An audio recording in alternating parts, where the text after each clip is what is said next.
आइए इंस्पेक्टर, मैं mister Wadia. Sir मैंने ही आपको फोन किया था। सर नीचे बेसमेंट में कार पार्किंग है, उसी में।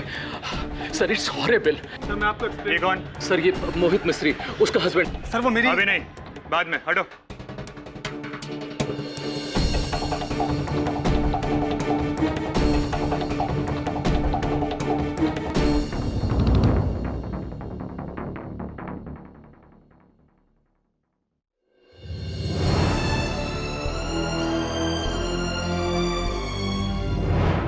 सर वो पार्किंग। चलो।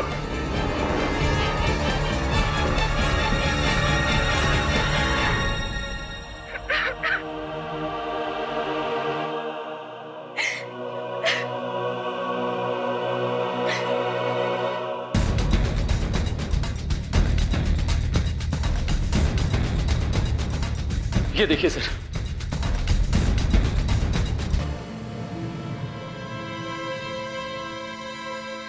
कैसे हुआ ये? सर वो मेरी वाइफ की कार एक्चुअली। तो तुम नहीं, तुम्हारे बीवी से बात करनी है। जी। स्टीयरिंग पे वही थी ना? जी सर। क्या नाम है उसका? जी कीर्ति मिस्त्री।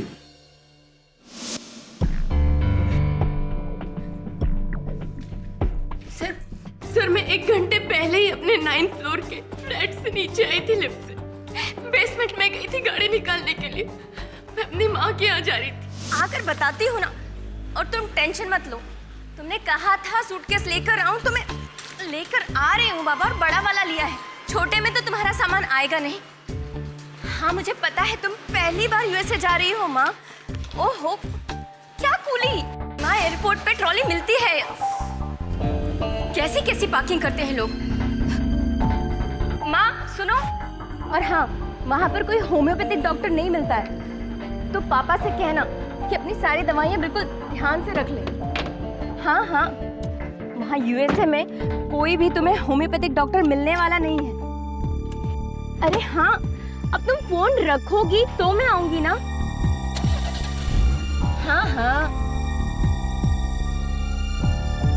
माँ फोन रखो, मैं आ रही हूँ।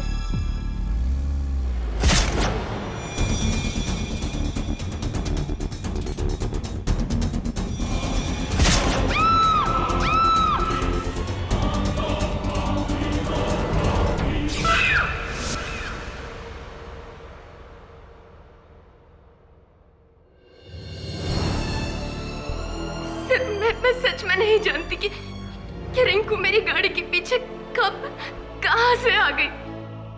मैंने सच में नहीं देखा सर, मैंने सच में नहीं देखा। कैसे देखोगी आप? आपने बहुत ही गैर जिम्मेदाराना हरकत की है मिसेस मिस्त्री। देखिए सर, हम मानते हैं कि गलती हमारी है, लेकिन रिंकू क्या कर रही थी कार पार्किंग में? और वैसे भी इस वक्त तो वो हमारे बच्चों को स्कूल से लेने जाती है,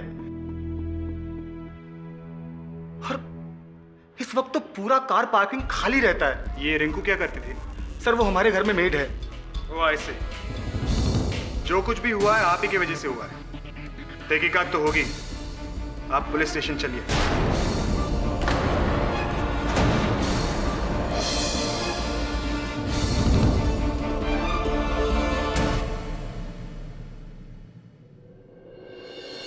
ये केस आप मेरे पास क्यों लेकर आए? ये तो एक्सीडेंट केस है। मेरे एक मित्र हैं एडवोकेट पंथकी, जो इस तरह के एक्सीडेंट केसेस के स्पेशलिस्ट हैं। आप कहें तो उन्हें फोन कर दूं। अगर ये एक्सीडेंट केस होता तो मैं आपके पास आता ही नहीं मिस्टर पाठक। पुलिस इसे मर्डर कह रही है, और उनका मानना है कि कीर्ति ने जानबूझकर रिंकू को अपनी कार से कुचल डाला, उसे जानबूझकर मारने के इरादे से। जानबूझकर? जी हाँ, जानबूझकर। योर ऑनर, मिसेस मिस्त्री ने उनकी मेड रिंकू की जान ली जानबूझकर। कैसे? ये फोटोग्राफ्स प्रूव करेंगे। योर ऑनर, नॉर्मली जब ऐसा कोई हादसा होता है तो मरने वाले के शरीर पर से एक बार गाड़ी गुजर जाती है, लेकिन यहाँ पे रिंकू के मृत शरीर के ऊपर से एक बार नहीं, 2 बार नहीं, 3 बार मिसेस मिस्त्री के गाड़ी के टायर्स गुजरे। हुआ यूं कि मिसेस मिस्त्री ने पहली बार रिंकू को कुचला, और फिर गाड़ी को रिवर्स गियर में डाला और एक बार कुचला। लेकिन फिर भी जब उनको संतोष नहीं हुआ, वो पक्का करना चाहती थी कि रिंकू मरी है या नहीं, वरना अगर वो जिंदा रह जाती तो आप है ना, इसीलिए तीसरी बार और आखिरी बार भी आपने रिंकू को कुचला और रिंकू ने आखिरी सांस ली। फॉरेंसिक्स रिपोर्ट का ये कहना है योर ऑनर के तीनों मर्तबा जो टायर्स के निशान पाए गए हैं वो मिसेस मिस्त्री की गाड़ी के ही हैं।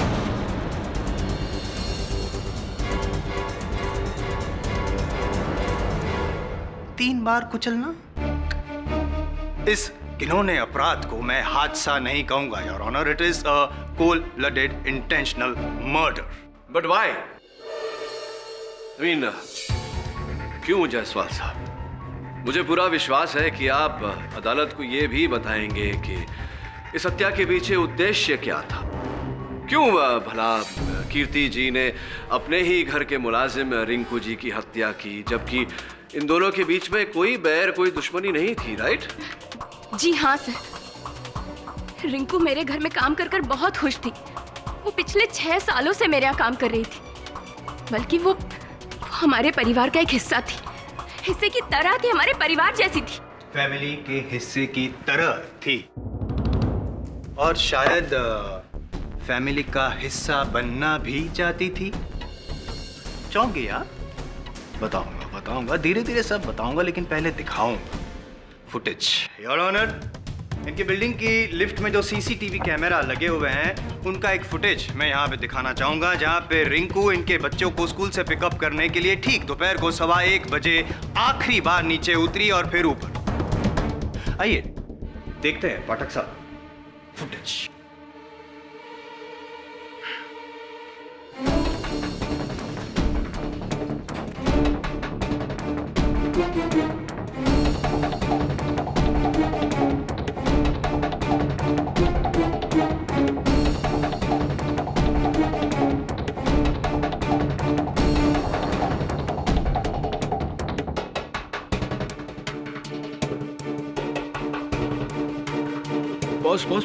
पॉज। योर ऑनर, मैं मिस्टर वाडिया को कटघरे में बुलाने की अनुमति चाहता। इजाजत है। ये वीडियो देखा आपने मिस्टर वाडिया? जी आप ही थे रिंकू के साथ लिफ्ट में? जी हाँ। मैंने देखा कि जब आप रिंकू से बात कर रहे थे, डर रही थी, घबरा रही थी, और फिर विशेषकर यहाँ वो देखिए, जब आपने रिंकू को काट देने का प्रयास किया तब वो एकदम से डर के पीछे हटी।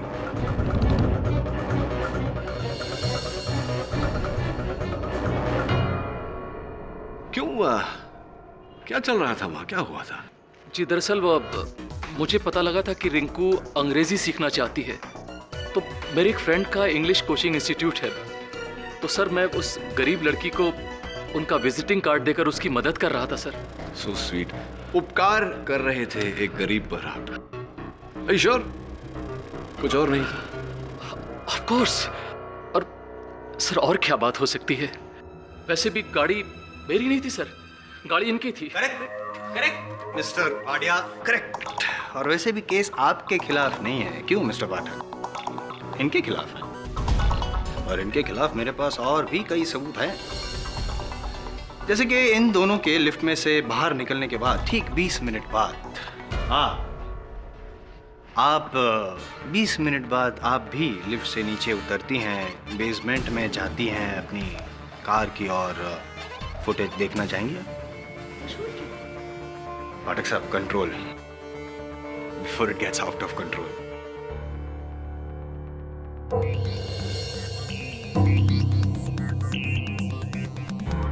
फुटेज में आपके हाथ में सूटकेस है? जी है। नहीं, क्यों है? दरअसल मेरी माँ मेरी बहन के यहाँ यूएसए जा रही हैं। मैंने अपने बयान में पहले भी कहा है कि उन्होंने मुझसे सूटकेस मांगा था, बस वही देने जा रही थी। नहीं, सही बात है, मदद तो करनी चाहिए, बेटी तो माँ की मदद करेगी ही ना। तो जाहिर सी बात है ये बैग तो खाली हो। हाँ खाली था। अच्छा, ऐसा क्यों लग रहा है इस फुटेज में कि आप बैग को घसीटते हुए जो लेके जा रही है वो बैग भरा हुआ है? ऐसा क्यों लगता है? अक्सर तौर पे खाली बैग को तो यूं आराम से उठा के लेके जाता है इंसान। मेरी दीदी ने यहाँ पर कुछ सलवार सूट बनवाए थे, माँ वही लेकर जा रही थी, वही थे उसके अंदर। अभी आपने कहा कि बैग खाली थी, अब कह रहे हैं कि... देखिए वकील साहब, सूटकेस खाली था या भरा था, इससे क्या साबित होता है? बहुत कुछ साबित होता है। एक औरत गुस्से में निकलती है, वहां पे कार पार्क की ओर जाती है, बैग लेकर रोते हुए देखा आपने, रो रही थी आप। आमतौर पे रियल लाइफ में कोई ग्लिसरीन यूज नहीं करता, आप रो रही थी कि नहीं? I object your honour. इस बात का रिंकू की हत्या के साथ कोई संबंध नहीं। संबंध है, इसीलिए पूछ रहा हूं। Your honour please. Overruled. You may proceed, Mr. Jaiswal. Thank you. Mrs Kirti, असल में आप अपना घर छोड़कर जा रही थी अपने माँ के घर। मैं नहीं, माँ के घर जा रही थी। और आपकी माँ तो 3 महीने बाद यूएस जाने वाली है, तो अभी से आप बैग लेकर क्यों?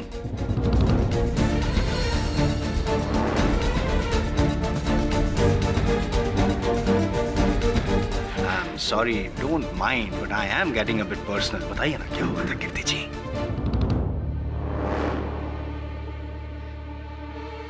जी हाँ, झगड़ा हुआ था। You are. मिस्टर जायसवाल, झगड़े तो हर घर में होते हैं, आपके घर में भी होते होंगे। अब पत्नी का रूठ कर मायके जाना और रिंकू की हत्या होना, ये दोनों अलग अलग बातें हैं, नहीं लगता आपको ऐसा? Please don't doubt my intentions mister Pathak. आप कहना क्या चाहते हैं मिस्टर जायसवाल? आपका इशारा किस ओर है? योर ऑनर, मेरा इशारा किस ओर है और मेरा इरादा क्या है अभी साफ हो जाएगा मेरी अगली गवाह के साथ, मिस एलिस। साहब, मेरा नाम एलिस है।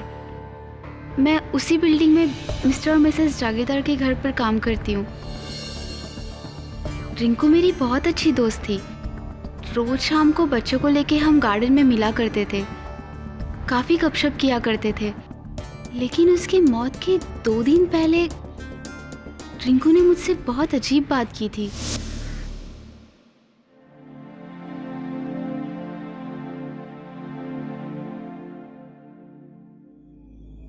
रिंकू, क्या छुपा रही है? दिखा ना। हाय ला, ये तो सोने का है ना? हाँ। किसने दिया? तेरे बॉयफ्रेंड ने? नहीं रे। बोल ना, वो मलाडोला सुरेश ही है ना? नहीं बाबा। तो फिर? ये मुझे मेरे साहब ने दिया। इतना महंगा गिफ्ट देता है तेरा साहब? देख, मेरी मालकिन को नहीं पता है। अगर उनको पता लग जाएगा ना तो मेरे को और मेरे साहब को बहुत प्रॉब्लम हो जाएगा। तू मेरी दोस्त है इसलिए मैं तुझे बोल रही हूँ, तू बताना मत किसी को। हाँ? और वो बात मैंने कभी किसी को नहीं बोली, लेकिन अब रिंकू के मरने के बाद मैं बोल रही हूँ। बहुत सही जगह पे बोल रही हैं आप एलिस। क्या ये वही चेन है? सही। योर ऑनर, मार्केट में इसका वैल्यूएशन करवाया हमने, करीबन 12,000 की ये चेन है। अब मिसेस मिस्त्री अगर रिंकू को ये चेन देती 12,000 वाली तो अब भी समझ में आता, लेकिन आपने इतना महंगा चेन रिंकू को तोहफे में दिया, बात कुछ हजम नहीं हुई।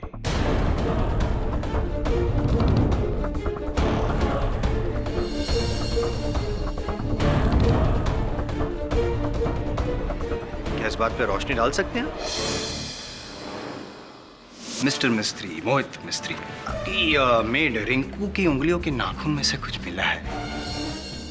फॉरेंसिक का ये कहना है कि उनकी उंगलियों के नाखून में से किसी मर्द की चमड़ी के अंश मिले हैं। जाहिर सी बात है कि मरने से पहले किसी मर्द के साथ उनका जिस्मानी संबंध हुआ होगा।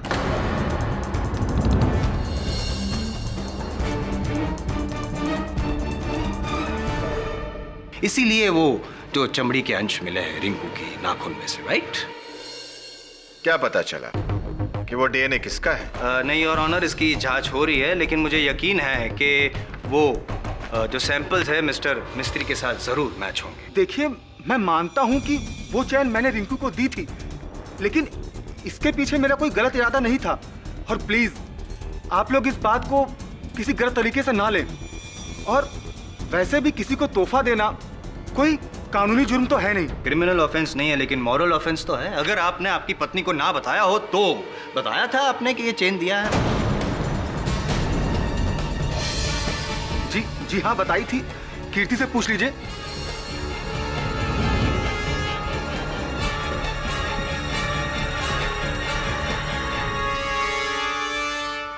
जी हाँ वकील साहब, मोहित ने मुझे ये बात बताई थी और आप सब लोगों को गलतफहमी हुई है कि मोहित और रिंकू का कोई अफेयर था।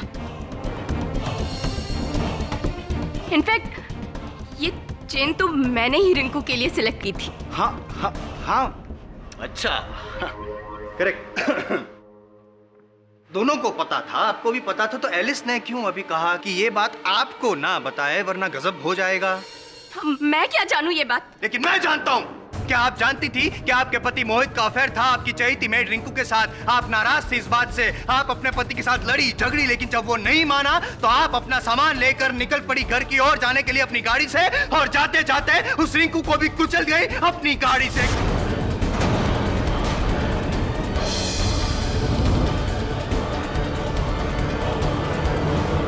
मिसेस कीर्ति, दुनिया में किसी भी औरत को यह बर्दाश्त नहीं हो सकता कि उसका घर, उसका पति, उसका परिवार उसके लिए सबसे महत्वपूर्ण होता है और कोई भी उसे ठेस पहुंचाए। यह बात सही है कि आपने भी बर्दाश्त नहीं किया, लेकिन आपने रिंकू को मार डाला। यहाँ पे आप गलत थी।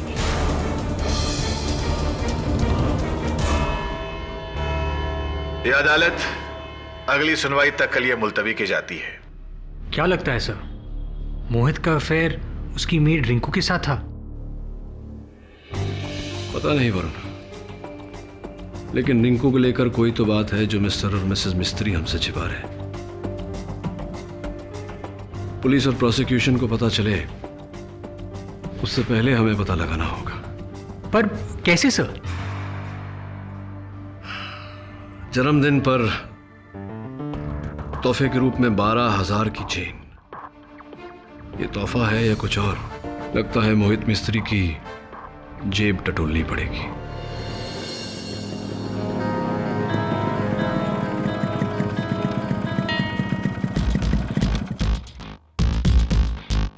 शिफाली, मैं तुम्हें बाद में कॉल करता हूँ। अरे कॉल कर रहा हूँ बाबा। शिफाली, मैं लिफ्ट में दाखिल होने वाला हूँ, सिग्नल वैसे ही कट जाएगा। ट्राई एंड अंडरस्टैंड बाबा। हाँ, मैं कर रहा हूँ। आप तो मिस्टर केडी पाठक के साथ काम करते हैं ना? जी हाँ, मेरा नाम वरुण है। अच्छी। मिस्टर मिस्त्री से मिलने आया रिंकू की डेथ के सिलसिले में।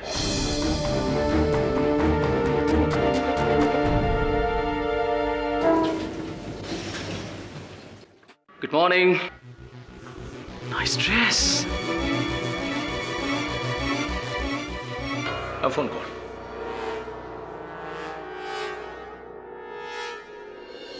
कमाल करते हैं आप। मिस्टर पाठक को मैंने ही अपनी वाइफ का केस दिया और आप तो हमारे ही पीछे पड़ गए हैं। और जब मेरी वाइफ कीर्ति ने भी कह दिया कि मेरे और रिंकू के बीच में कुछ नहीं है, तो आप इस बात को मानते क्यों नहीं हैं? आप और आपकी वाइफ जो भी कहें, लेकिन आपके क्रेडिट कार्ड स्टेटमेंट्स कुछ और ही कहते हैं। 12,000 की सोने की चेन तो आपने खरीदी,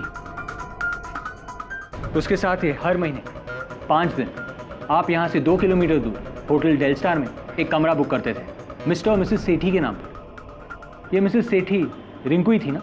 देखिए, आपको मेरे जाती मामले में दखल नहीं देना चाहिए था।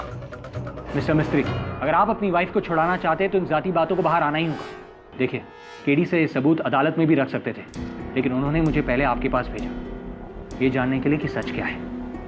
सच? जी हाँ, सच। इसलिए प्लीज सच बोलिए। अगर ये सच दुनिया के सामने आ गया तो मेरे फैमिली की इज्जत, उनका मान सम्मान। ठीक है, अगर आप सच जानना ही चाहते हैं तो सुनिए, प्रोसिक्यूशन जो कह रहा है वो सही है।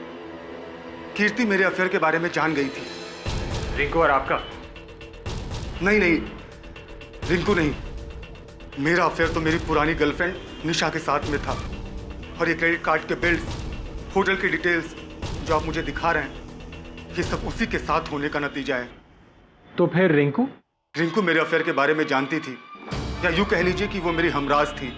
वैसे मैं पेशे से एक राइटर हूँ, अपना सारा काम घर पे ही करता हूँ। तो मेरी वाइफ कीर्ति ऑफिस जाती है तो जब मेरी वाइफ कीर्ति ऑफिस जाती थी तो अक्सर मैं चोरी छिपे अपनी गर्लफ्रेंड निशा से मिलने चला जाता था।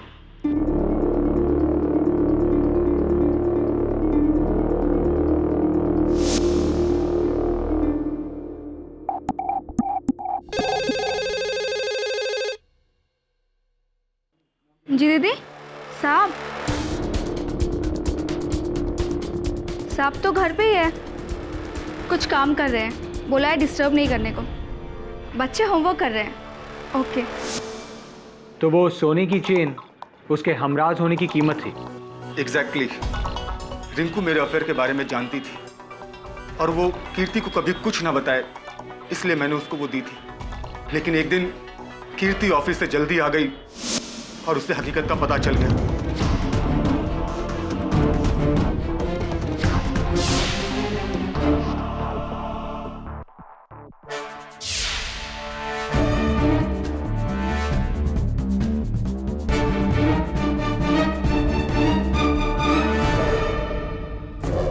समझ क्यों नहीं रही हूँ? मैं घर आ रही हूँ बस। नहीं, मोहित ने जो किया है उसके बाद मैं उसके पास एक पल भी नहीं रह सकती। वो तुम्हारे समझाने से भी नहीं समझेगा। तुम देखो माँ, तुम मुझे अभी कुछ भी मत बोलो। नहीं माँ, मोहित ने मेरा दिल तोड़ा है, मेरा घर तोड़ा है। मैं अब यहाँ नहीं रहूंगी, मैं आ रही हूँ माँ। क्यों रुकूं मैं जब वो समझना ही नहीं चाहता? नहीं माँ, मैं आ रही हूँ, बोला ना। क्यों? वो मेरा भी घर है, मैं बस आ रही हूँ। बाय।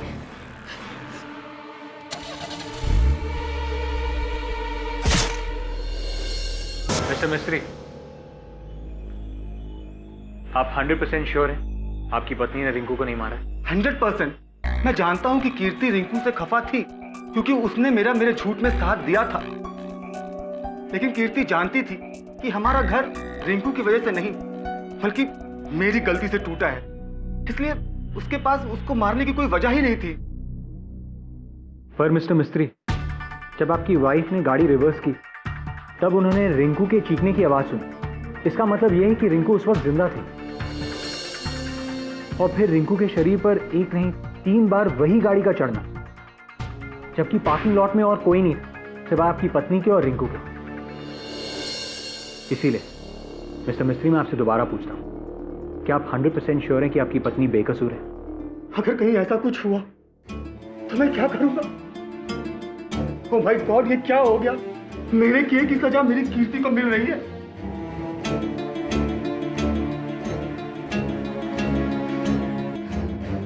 केडी सर, रिंकू के बारे में यह पता चला है कि वो ज्यादातर मिसेस मिस्त्री के फ्लैट में ही रहती थी। मिसेस मिस्त्री के बच्चों को स्कूल से लाने जाती थी, उन्हें गार्डन लेकर जाती थी और कभी कभी मार्केट जाती थी। एलिस के सिवा उसकी और कोई दोस्त नहीं थी और ना ही कोई दुश्मन। अगर ऐसा है वरुण, फिर उसे कोई क्यों मारना चाहेगा? कौन मारना चाहेगा? एक काम कर, वो लिफ्ट के सीसीटीवी का फुटेज लगा।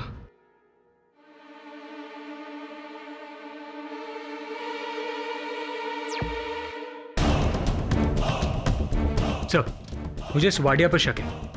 सुना है ठरकी टाइप का है। वाडिया अपनी निजी जिंदगी में जो भी हो, सच तो ये है कि मैं गाड़ी इसकी थी ना, ये उस गाड़ी में था। पॉज कर एक मिनट। पहले वो क्लिप चला जहां मिसेस मिस्त्री नीचे आती है।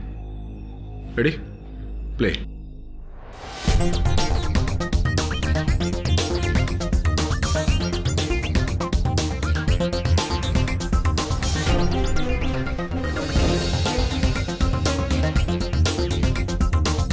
Okay pause.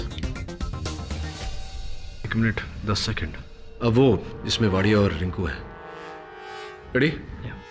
प्ले।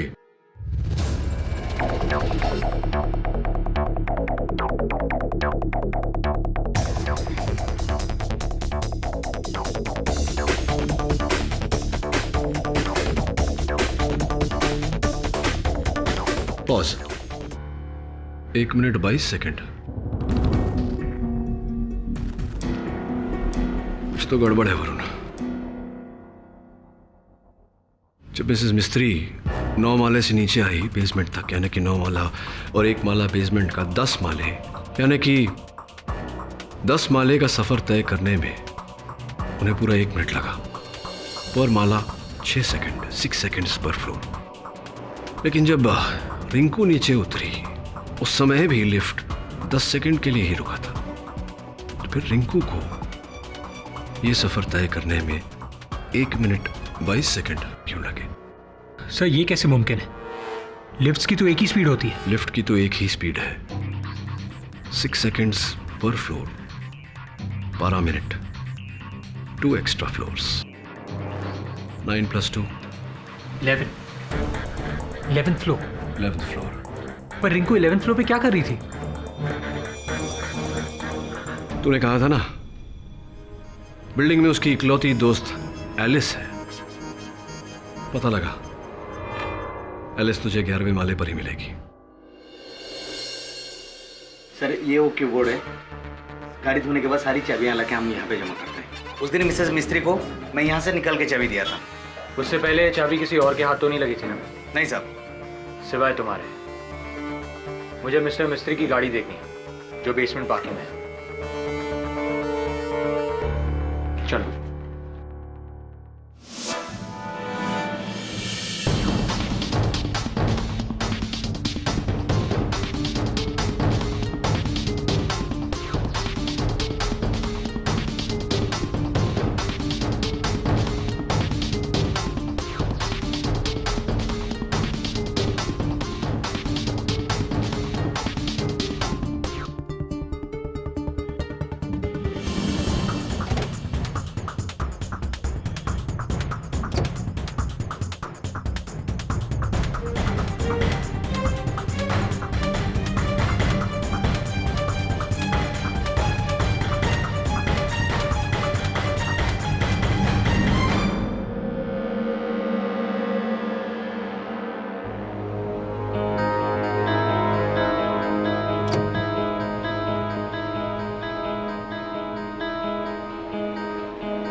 साहब कुछ नहीं मिलेगा।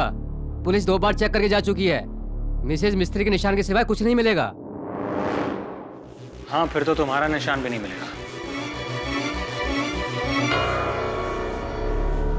अरे मैं बहाना नहीं बना रहा, मैं सच में कह रहा हूँ लिफ्ट। अरे शिफाली मैं क्यों नहीं तुमसे बात करना चाहूंगा। शिफाली मैं तुमसे बाद में बात करता हूँ। Bye bye bye bye bye.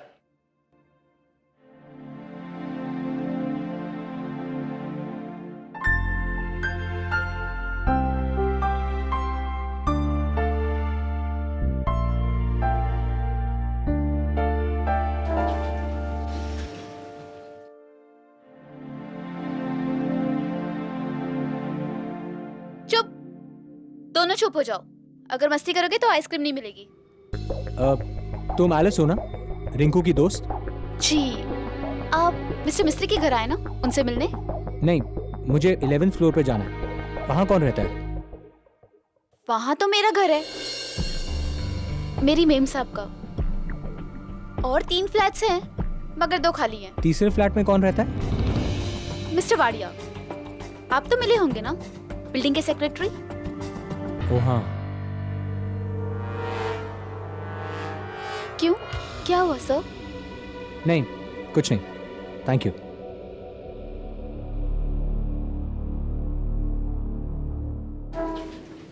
चलो बाय बाय।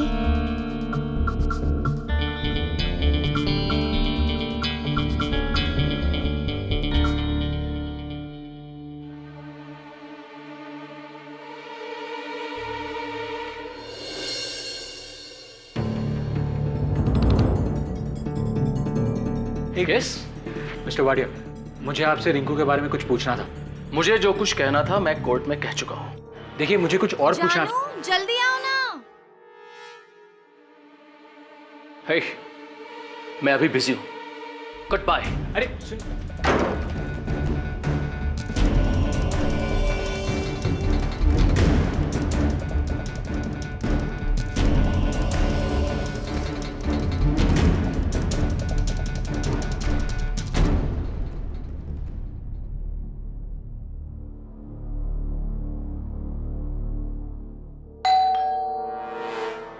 जी हाय।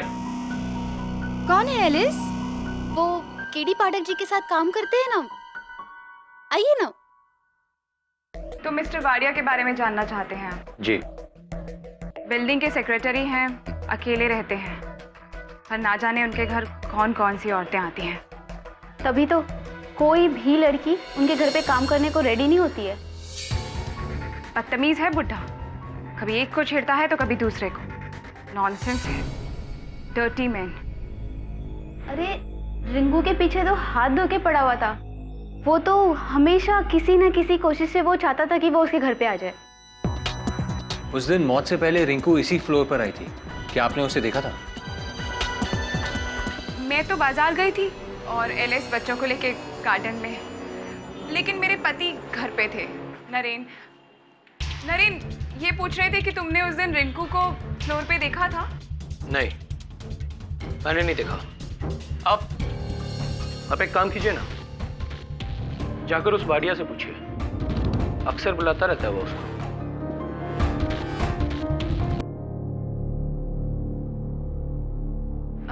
एलिस तुम जाके प्याज काट दो और सब्जी भी बना देना। आप चाय पियेंगे? हाँ। चाय पियेंगे आप? नहीं थैंक यू।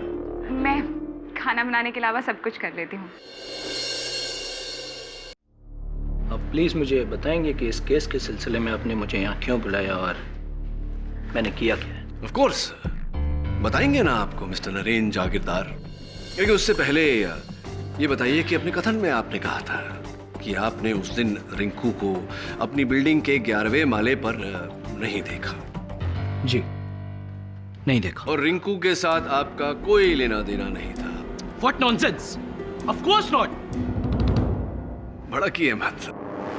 चलिए ये सब टची टॉपिक्स छोड़कर कुछ और बात करते हैं। अरे क्या जिस दिन रिंकू की हत्या हुई क्या पक रहा था लंच में आपके घर में? क्या बकवास सवाल पूछ रहे हैं आप मुझसे? बेतुका लगता है पाठक साहब, भूख लगे आपको हैं? वरना ऐसे सवाल ना करते आप। लंच का मेन्यू और मर्डर का क्या लेना देना? योर ऑनर, अगर प्रोसिक्यूटर साहब थोड़ा सा धीरज धरे तो अर्थ सामने आ जाएगा। Over ruled. क्या कह रहे? हाँ, क्या क्या पक रहा था लंच में आपके घर में? मुझे नहीं याद है। चलिए, आपको याद नहीं होगा। वैसे भी पति को घर में क्या पक रहा है इसका अंदाजा नहीं होता, घर की औरतों को अंदाजा होता है। वैसे कीर्ति जी, आपके घर में क्या बन रहा है? जी बैगन का भरता, राजमा और चपाती। वेजिटेरियन? छोड़िए ये सब खाने पीने की बातों को। जैसा कि जायसवाल साहब ने कहा, खाने की बातें करता हूं तो मुझे भूख लगने लगती है। मुद्दे पर आते हैं। रिंकू जी की हत्या के बाद फोरेंसिक्स को उनके हाथों के नाखून के अंदर से किसी मर्द के चमड़े के रेशे मिले।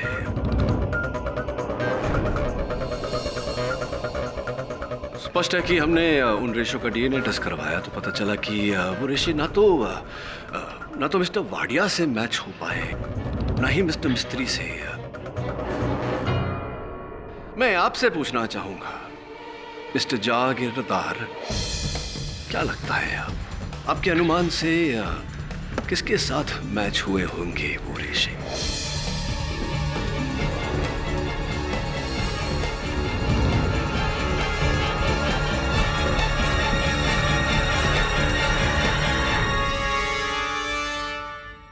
खामोशी, योर ऑनर। सही जवाब मिस्टर जागीरदार। वो रेशे जो रिंकू के नाखून के अंदर पाए गए, उसका डीएनए मैच आपके साथ हुआ, आपके साथ।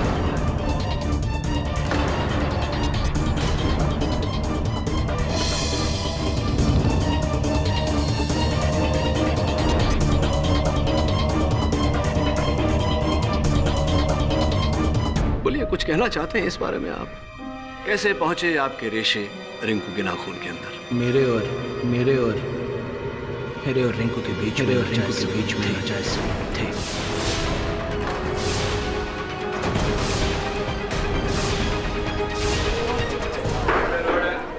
Silence in the court please. और फिर जब रिंकू जी आपसे मिलकर नीचे गई, आप उसके पीछे पीछे सीढ़ियों से बेसमेंट में गए।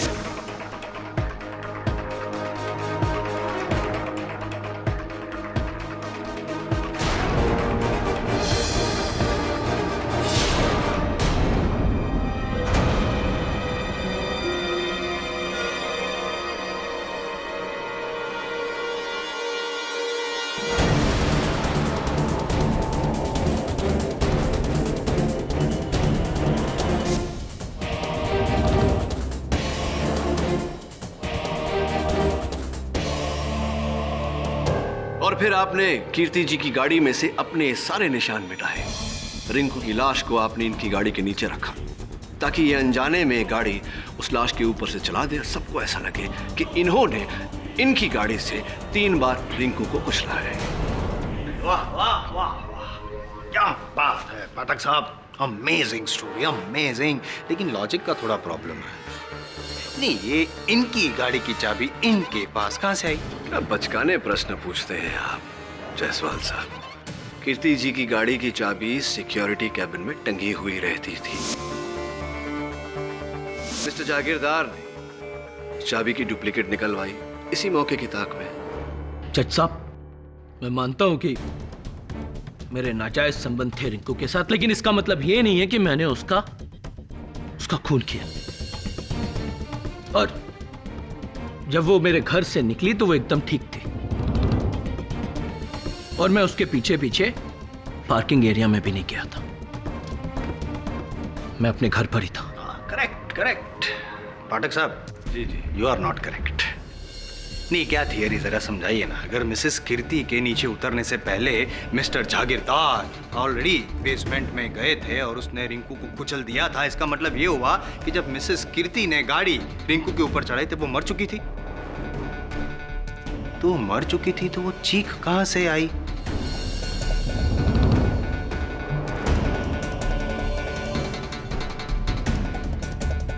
मुर्दे बोला करते हैं, that is an old saying. Now let's come back into reality. लाशें बोलती नहीं है। इसका मतलब ये हुआ कि जब गाड़ी मिसेस कीर्ति ने रिंकू के ऊपर चढ़ाई तब वो जिंदा थी, और तभी मरी जब इन्होंने गाड़ी ऊपर चढ़ाई।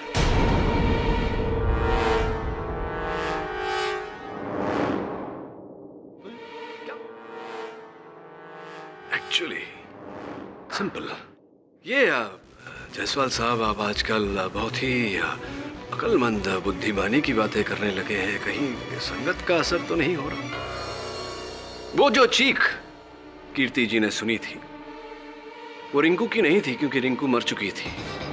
वो चीख उसकी थी, उस महिला की थी जो वहां पार्किंग में उपस्थित थी उस समय, जो चीखी ताकि कीर्ति जी को यह आभास हो कि इन्होंने किसी को कुचला। और चूंकि आप तो मर्द हैं, महिला तो है नहीं, आप विराजिए अपनी पत्नी मिसेस नीता जागीरदार को भेजिए यहाँ कटघरे में।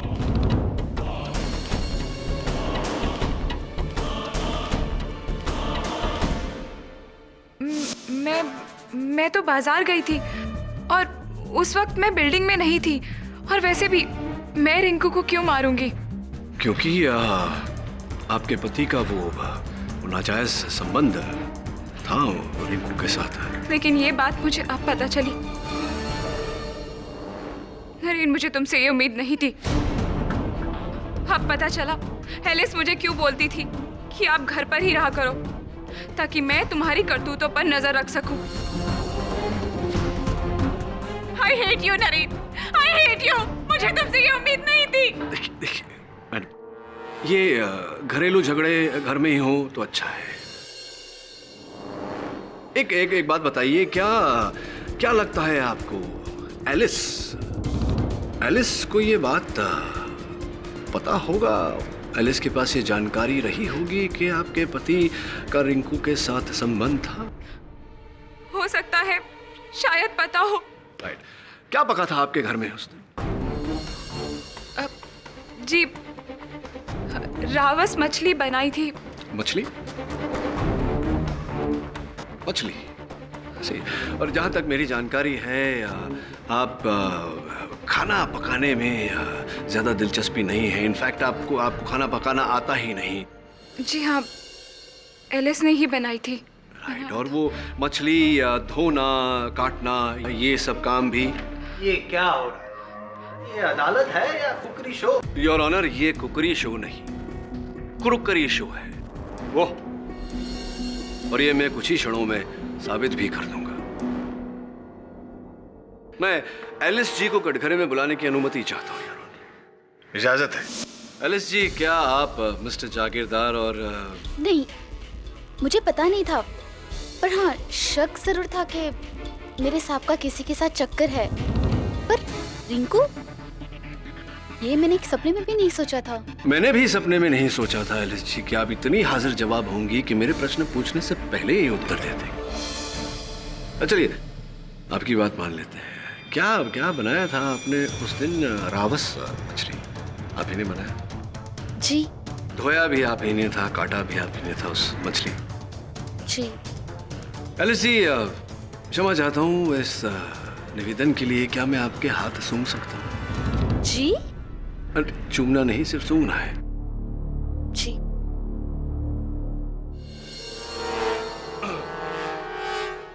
एलिस जी, आप यहाँ अदालत में आने से पहले प्याज, अनियंस काट के आई हैं। जी। यही प्रॉब्लम हो गई आपको।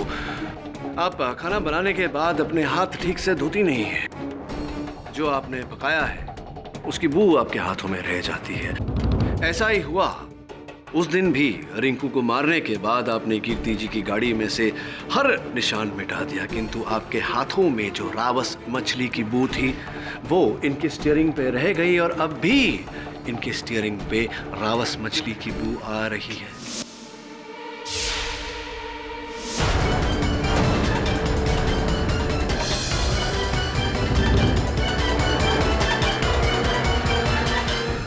जी, आप क्या मतलब? मैं समझी नहीं। मैं ये कह रहा हूँ कि आप ही ने एलिस जी रिंकू की हत्या की है। आप ही हैं हत्यारे। जी नहीं, बिल्कुल नहीं। आप ऐसे कैसे बोल सकते हैं? मैं तो उस दिन बच्चों के साथ गार्डन में थी। रियली? पक्का? जी। बच्चों को बुलाकर पूछते हैं, क्योंकि जहाँ तक मेरी जानकारी है बच्चों की स्मरण शक्ति बहुत तेज होती है और बच्चे कभी झूठ नहीं बोलते हैं। योर ऑनर, मैं बच्चों को बुलाकर यहाँ पूछना चाहता हूँ। बच्चों को क्यों? मेरे बच्चों को इस अदालत में मत घसीटिए, वो बेचारे मासूम हैं। मेरे बच्चे?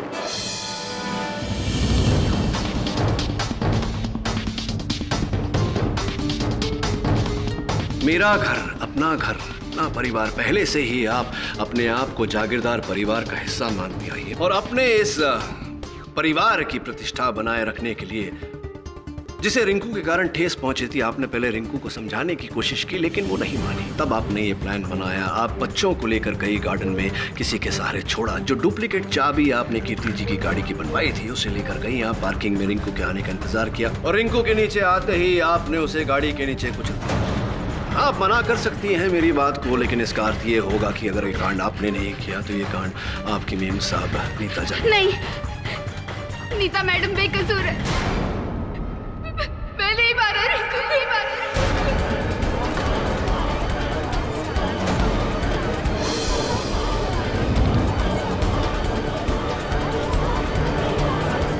Order, silence in the court, please.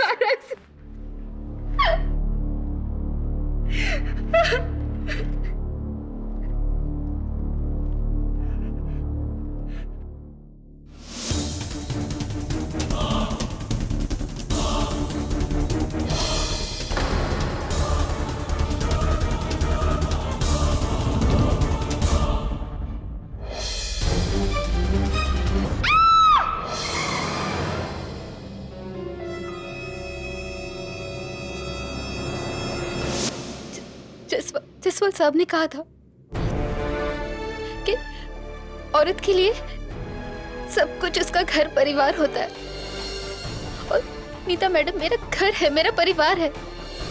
जो उन्हें तोड़ने की कोशिश करेगा मैं उन्हें नहीं छोड़ूंगी। ये बात मैंने रिंकू को समझाया था, लेकिन वो ये चीज समझने को राजी ही नहीं थी। उसको सबक सिखाने के लिए कि जब उसका घर टूटेगा तो उसे कैसा लगेगा, इसलिए मैंने ये सारा चीज किया।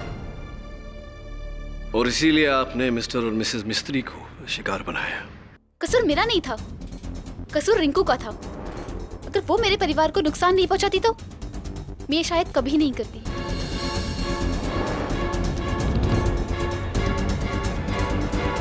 एलिस, आपके इस भावना की, इस जज्बे की मैं कद्र करता हूं, लेकिन किसी भी समस्या का समाधान हिंसा से नहीं हो सकता।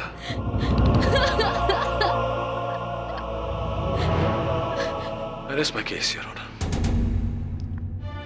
यह अदालत एलिस डिसिल्वा को रिंकू सन्याल के कत्ल में दोषी पाते हुए हिरासत में लेने का हुक्म देती है और कीर्ति मिस्त्री को इस मुकदमे से बाइज्जत बरी करती है। The case is closed. Pathak साहब, अब क्या है यार? क्या पकाया है आपने यार? नहीं, इस कच्चे केस को पकाया, जीत गए आप। Congratulation sir. कंग्रेचुलेशंस तो मुझे तुम्हें कहना चाहिए। मुझे? हाँ, तुम्हारे उस मछली के मुंह के कारण मैं सत्य तक पहुंच पाया हूं। वेल डन मालूम। Thank you sir. कभी कभी बच्चा भी अच्छा काम कर जाता है।